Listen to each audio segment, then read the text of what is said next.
자, 2026년이라고 한번 상상해 볼까요? 만약 그때 미국 정부가 갑자기 여러분 주식 사세요! 하고 나선다면 어떠실 것 같으세요? 좀 공상과학 소설처럼 들릴 수도 있겠지만요. 일부 분석가들은 지금의 경제 정책들이 바로 그런 미래를 향하고 있다고 주장합니다. 오늘 이 시간에는 왜 그런 전망이 나오는지 그 배경에 있는 아주 거대한 힘들을 한번 파헤쳐 보겠습니다. 아니, 대체 왜 정부가, 그것도 미국 정부가 나서서 주식을 사라고 할까요? 세금을 걷고 나라 살림을 하는 정부가 왜 갑자기 월스트리트의 치어리더처럼 행동하게 될 거라는 걸까요? 그 이유가 바로 오늘 분석의 핵심입니다.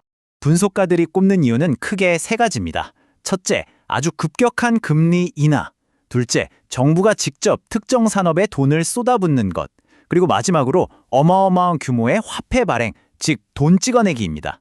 이 세 가지가 어떻게 자산 시장을 밀어올리는지 지금부터 하나씩 살펴보겠습니다. 자, 2026년을 이야기하기 전에요. 시간을 딱 1년만 뒤로 돌려봐야 합니다. 바로 작년, 2025년이죠. 왜냐하면 이 모든 일의 무대가 바로 작년에 마련됐기 때문입니다. 여기 타임라인을 한번 따라가 보시죠. 2025년 초에 국방물자 생산법이 발동되면서 뭔가 분위기가 달라지기 시작하더니 결정적인 건 연말에 터집니다. 12월 1일에 연준이 돈줄을 쬐던 양적 긴축 QT를 딱 끝내버려요. 그리고 바로 다음 날 180도 돌아서서 다시 돈을 푸는 양적 완화 QE를 시작하는 겁니다. 정말 극적인 방향 전환이었죠. 자, 그럼 2025년에 이런 배경 위에서 2026년 자산시장을 끌어올릴 세 가지 엔진은 구체적으로 뭘까요? 하나씩 뜯어보겠습니다. 첫 번째 동력, 바로 공격적인 금리 인하입니다. 말 그대로 금리를 확 낮춰버리는 거죠. 행정부가 대출이자를 낮추기 위해서 연준을 계속 압박할 거라는 분석입니다. 여기서 주목할 숫자가 바로 1%입니다. 행정부가 목표로 하는 기준금리가 바로 이 수준이라는 건데요. 생각해보세요. 금리가 1%까지 떨어지면 은행에 돈 넣어두는 게 의미가 없어지겠죠? 그럼 그 돈들이 어디로 갈까요? 그렇죠. 주식 같은 조금 더 위험하지만 수익을 기대할 수 있는 자산으로 몰리게 되는 겁니다. 두 번째 동력은 정부가 직접 투자에 나서는 겁니다. 근데 여기서 중요한 게 이게 예전에 우리가 받았던 재난지원금처럼 돈을 나눠주는 게 아니에요. 정부가 아예 특정 산업, 특정 기업의 주식을 직접 사들이는 방식이라는 거죠. 그럼 정부의 쇼핑 리스트엔 뭐가 있을까요? 분석에 따르면 MP 머테리얼스 같은 희토류 기업, 그러니까 전력적으로 아주 중요한 자원을 다루는 회사들이죠. 그리고 또 인텔처럼 AI나 데이터 센터 같은 첨단 기술 인프라 기업들이 물망에 오릅니다. 정부 돈이 어디로 흐르는지 아주 명확한 신호를 주는 셈이죠. 그러니까 월스트리트에 이런 오랜 격언이 있잖아요. 연준과 정부에 맞서지 말라. 지금 이 상황에 딱 들어맞는 말입니다. 정부가 돈을 쓰는 곳이 바로 투자의 길잡이가 되는 거죠. 자, 그리고 세 번째, 이게 어쩌면 가장 강력한 동력일 수 있습니다. 바로 머니 프린팅, 즉 돈 찍어내기입니다. 정부가 쓸 돈이 부족하니까 그냥 찍어서 충당하는 거예요. 이걸 좀 전문적인 말로 양적 완화, QE라고 하는데요.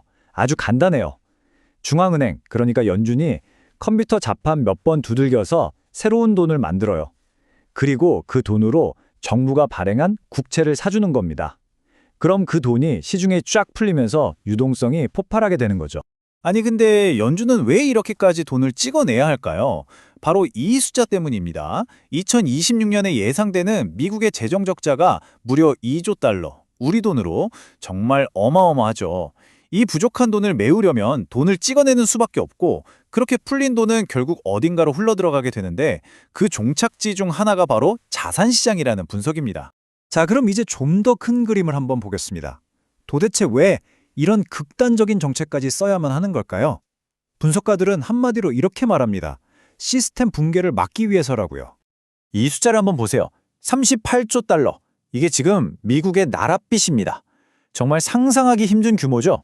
빚이 너무 많아지니까 이제 슬슬 미국 국채를 사려는 사람이 줄어들기 시작한 겁니다. 전 세계적으로 미국 국채를 사려는 수요가 예전 같지 않으니까 누가 나서야 할까요? 바로 연준입니다. 연준이 최후의 구매자로 등판해서 정부 국채를 다 사주는 거죠. 정부한테 돈도 대주고 시장도 떠받치고. 이게 바로 연준 푸세 부활입니다. 무슨 일이 있어도 연준이 막아줄 거야 라는 믿음이 시장에 다시 깔리는 겁니다. 자, 그럼 이런 거대한 흐름이 우리 같은 개인들한테는 대체 무슨 의미일까요? 결론부터 말씀드리면 이건 더 이상 저축하는 사람을 위한 경제가 아니라는 겁니다. 투자하는 사람에게 유리하도록 판이 짜이고 있다는 거죠.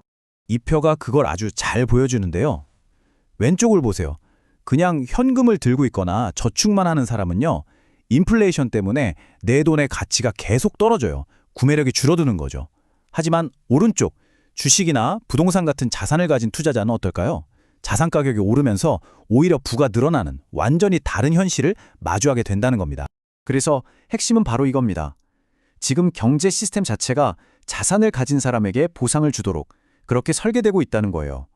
이건 우연이 아니라 의도된 결과라는 거죠. 그래서 마지막으로 이런 질문을 던지게 됩니다. 이렇게 의도적으로 자산 가격을 띄우도록 만들어진 경제 속에서 과연 투자는 더 이상 선택의 문제일까요? 아니면 살아남기 위한 필수가 되어버린 걸까요?